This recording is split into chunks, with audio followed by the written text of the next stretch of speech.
Sabe aquela ideia de que focar em si mesmo é egoísmo? Bom, hoje a gente vai mergulhar numa reflexão do cientista da inovação Carlos Nepomuceno, que vira isso de cabeça para baixo.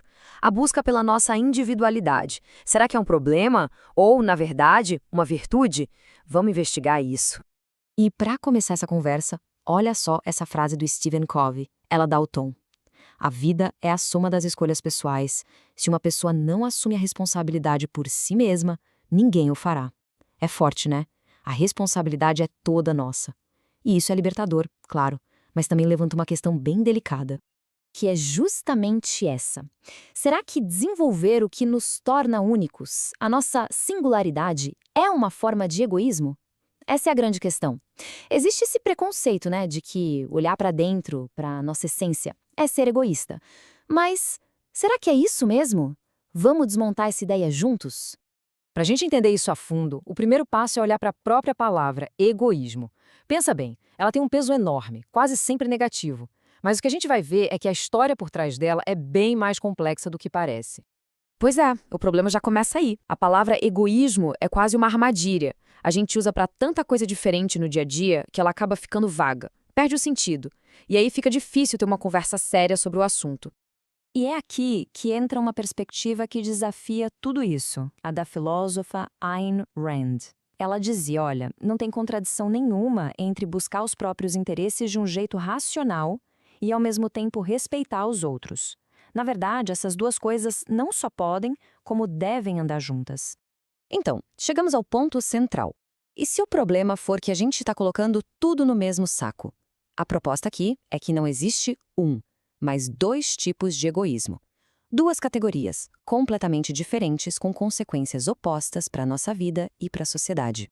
E aqui a diferença fica muito clara. De um lado, o que a gente pode chamar de egoísmo tóxico. Esse é predatório. É um jogo de ganha-perde, sabe? Para uma pessoa ganhar, a outra tem que perder. Pensa num roubo, numa enganação. Agora, do outro lado, tem o egoísmo saudável. Esse é o contrário, é cooperativo. É um processo de ganha-ganha. O exemplo do supermercado é ótimo para entender. Quem compra fica feliz com o produto e quem vende fica feliz com o pagamento. Todo mundo sai ganhando. É uma troca justa com respeito.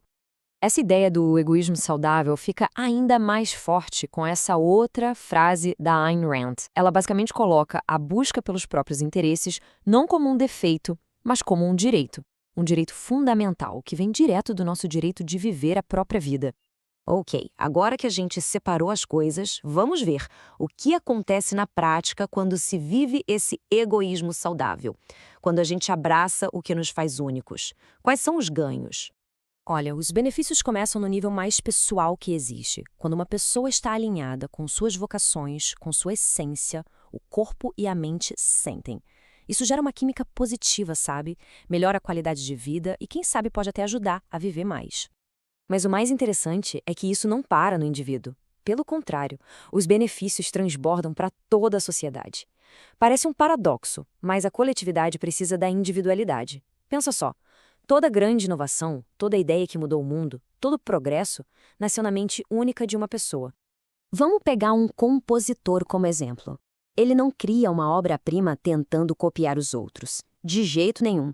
É justamente ao mergulhar fundo na sua própria visão, na sua criatividade, que ele consegue criar algo original, algo que atravessa séculos emocionando pessoas.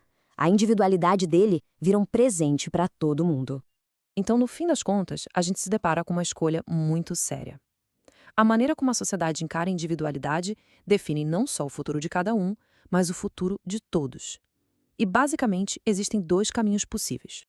De um lado, tem o caminho da desconfiança. É aquele que diz que ser único é ruim, que é egoísmo tóxico. A consequência disso é uma sociedade que pressiona todo mundo para ser igual, que valoriza a conformidade. Isso acaba levando à massificação, à centralização, onde todo mundo tem que caber na mesma caixinha. E o resultado desse caminho é triste e direto. A taxa de felicidade geral simplesmente despenca. Quando as pessoas são desestimuladas a serem quem são, o bem-estar coletivo é o primeiro a sofrer. Mas, felizmente, existe o outro caminho, uma visão positiva. É a de uma sociedade que não só aceita, mas celebra a diversidade saudável. Uma sociedade que entende uma coisa simples. Quanto mais pessoas desenvolverem o que têm de único de forma construtiva, mais rica, mais inovadora e mais feliz essa sociedade vai ser. E para fechar, fica uma pergunta que é um convite à reflexão, porque isso tudo não é teoria, é bem prático. A pergunta é: qual singularidade o mundo está precisando que seja desenvolvida agora? Qual é a contribuição única que cada um de nós pode trazer para fazer a diferença? Fica aí a provocação.